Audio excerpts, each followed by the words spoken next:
Bonjour, lors de notre prochain cours, nous débuterons notre cycle de course de relais. Cette vidéo vous présentera le déroulement de ce type de course et les différentes zones que nous utiliserons sur la piste d'athlétisme. En athlétisme, lors d'une course, quelle qu'elle soit, on chronomètre le temps d'un coureur entre la ligne de départ et la ligne d'arrivée. Mais le coureur ne peut pas partir à n'importe quel moment. Un starter donne le départ. À vos marques. Prêt ? Le chronomètre est alors déclenché et il s'arrête lorsque la première partie du corps du coureur franchit la ligne d'arrivée. Dans une course de relais, c'est une équipe de plusieurs coureurs avec un témoin qui tente de gagner la course. Et c'est le témoin qui est chronométré. On arrête le chronomètre lorsque le témoin franchit la ligne d'arrivée. Durant votre cycle, chaque équipe sera composée de 2 coureurs. Le relayé, ici en vert, que l'on appellera le donneur, et le relayeur, en bleu, qu'on nommera le receveur.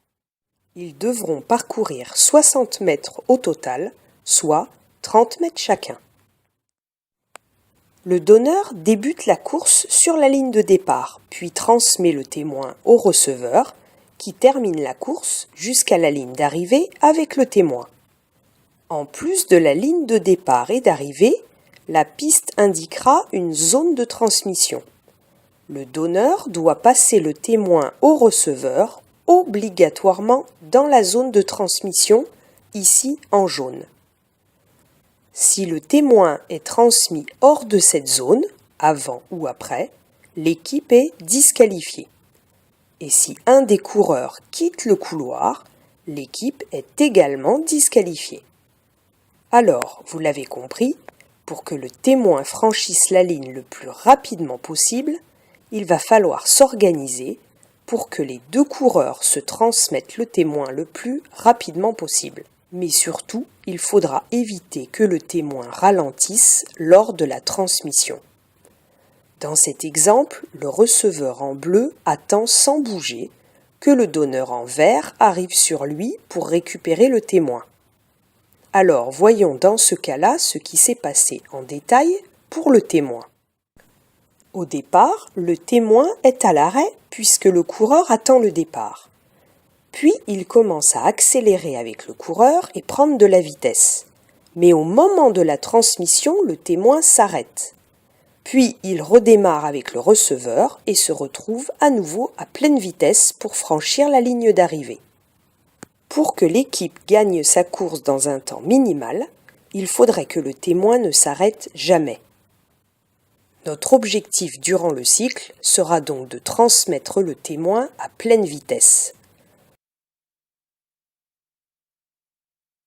Pour éviter que le témoin ralentisse, le receveur en bleu devra commencer à courir pour prendre de la vitesse avant que le donneur arrive. Pour savoir d'où et quand commencer à courir, le receveur va poser des repères sur le côté de la piste. Le premier repère, ici le plot vert, lui permettra de savoir où commencer à courir. Le second repère, ici le plot rose, lui permettra de connaître le moment où il devra commencer à courir. Voyons ensemble un exemple.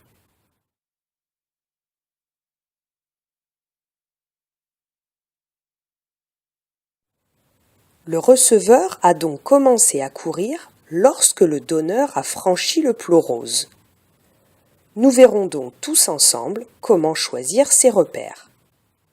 Pour résumer, vous trouverez donc sur votre piste d'athlétisme une ligne de départ et d'arrivée, une zone de transmission du témoin et des repères pour la zone d'élan du receveur et le moment de son départ.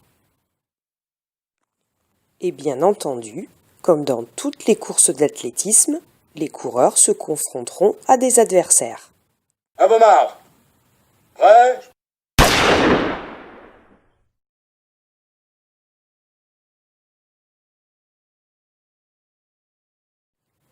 Voilà, Cette vidéo est terminée et il ne me reste plus qu'à vous donner rendez-vous à votre prochain cours.